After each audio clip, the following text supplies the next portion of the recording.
Si les salles de spectacle sont fermées, certains font le show dans la rue.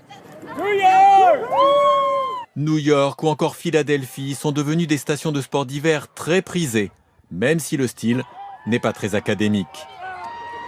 Le panda du zoo de Washington goûte aussi son plaisir. Les États-Unis n'avaient pas connu une telle tempête depuis au moins 10 ans.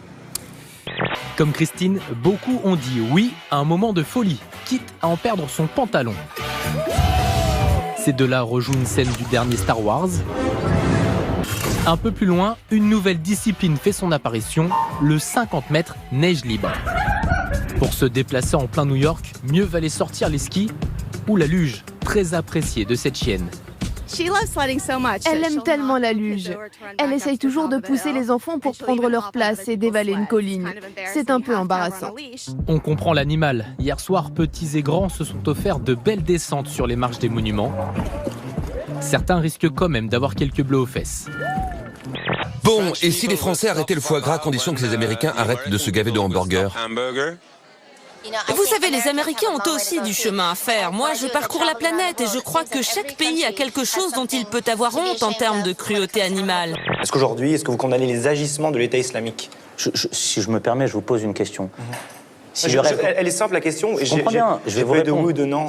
S'il y aurait par exemple le grand rabbin de Paris qui serait présent, est-ce que vous lui auriez demandé s'il aurait condamné les bombardements qu'il a eu? Il l'a fait rapidement. Je vous demande vous la question en tant que responsable de Baraka City. Est-ce que vous condamnez l'État islamique? Moi en fait je vous réponds très clairement que je pense que ce n'est pas équitable, ce n'est pas juste de poser la question à un musulman comme moi parce que je suis musulman. Et dès son arrivée, certains journalistes reviennent à l'état sauvage, à l'exemple de ce collègue de France 2 qui n'arrive pas à s'apprendre des notes quand il ne voit plus les courbes de Pamela. Certains ont même tenté de déshabiller leurs collègues. Bref, c'était génial, c'était n'importe quoi. Montrer le chemin et ne pas attendre que le monde du cinéma s'adapte. C'est l'objectif de l'Académie des Oscars qui a pris des mesures pour favoriser la diversité.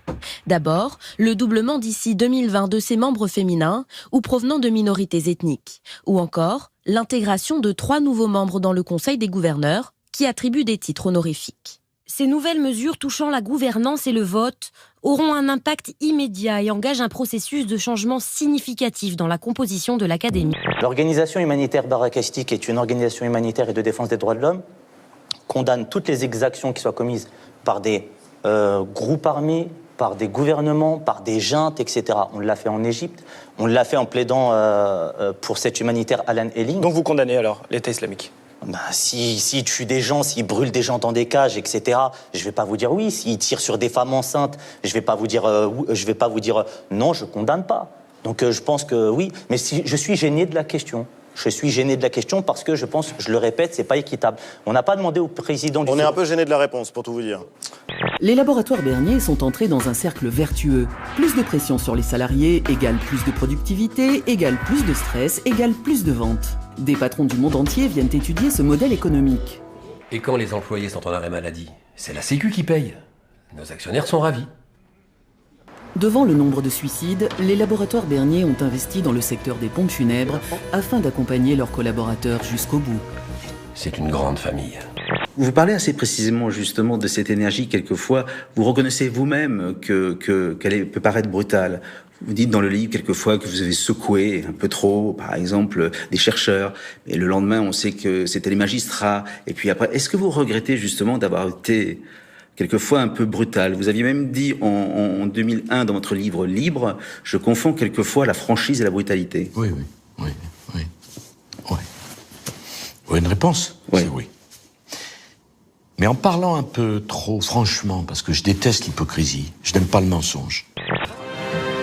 Et pour finir, j'emmerde ce pays, ses dirigeants et ses soi-disant démocraties qui te laissent le choix entre un crétin totalement à l'ouest, la fille d'un ancien tortionnaire d'Algérie et un mégalo corrompu par les plus grandes pourritures de cette planète.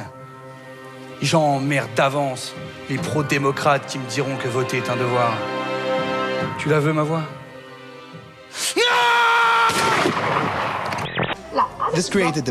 Ça a créé un énorme buzz en Égypte. Comme vous pouvez le voir, cette présentatrice anime son émission dans une baignoire recouverte de savon. Et c'est tout le concept. En Égypte, c'est très controversé, c'est même tabou. Quand quelqu'un fait quelque chose comme ça fait le buzz. Et je pense que c'est précisément pour ça qu'elle l'a fait. L'échange avec le Premier ministre a provoqué une crise diplomatique, mais aussi l'explosion des ventes du spectacle. Les retombées. Je rigole, je te jure, depuis dimanche, j'en peux plus. Écoute, tant mieux. On ouvre 2 Olympias en plus. J'ai appris ça, ouais. Si vous voulez, c'est l'équivalent un peu d'Enora. Elle est super vénère de temps en temps, assez révoltée. Et elle se la pète. Voilà. Là, on parle de Gilles Verdez et on parle de Gérard Louvain en même temps. Donc, c'est le... Je fais 2 personnages. Voilà. Enora Malagré, Gérard Louvain, Gilles Verdez et aussi bien sûr le plus jeune de la bande qui joue le rôle du Bisu.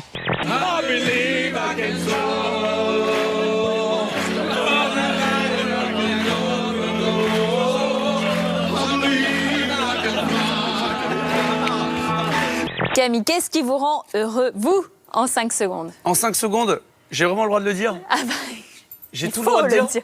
Tout. Voir Ophélie Meunier se sécher les aisselles en loge avec un sèche-cheveux. Voilà, vraiment, c'est... Je vous dis vraiment, ça suffit à mon bonheur. Vous voulez la vraie réponse? Ben, ça va pas être simple, hein. On a dit qu'on pouvait tout dire. On dit tout. On dit ce qu'on a vu. J'aurais jamais dû poser cette question. S'engager quotidiennement, Nietzsche disait que la meilleure façon de débuter la journée, c'était de se demander si ce jour-là, on pouvait faire du bien à quelqu'un. Je trouve que ça éclaire toute une journée. Ouais. Et moi, précisément, quand je vais mal, essayer d'aider quelqu'un d'autre, ça m'extrait peu à peu du brouillard. Il peut y en avoir 300, 400, il y a 1, 2, 3, 4, 5, facile, hein. C'est pas mal, hein. Et c'est le résumé de toute cette vie, quoi, oui. Et c'est là où on voit que la vie passe vite quand même, hein. On ne comprendra jamais le mystère de la naissance, mais on se demande aussi, la mort, pourquoi on est obligé de mourir, hein. C'est quand même chiant. Amen.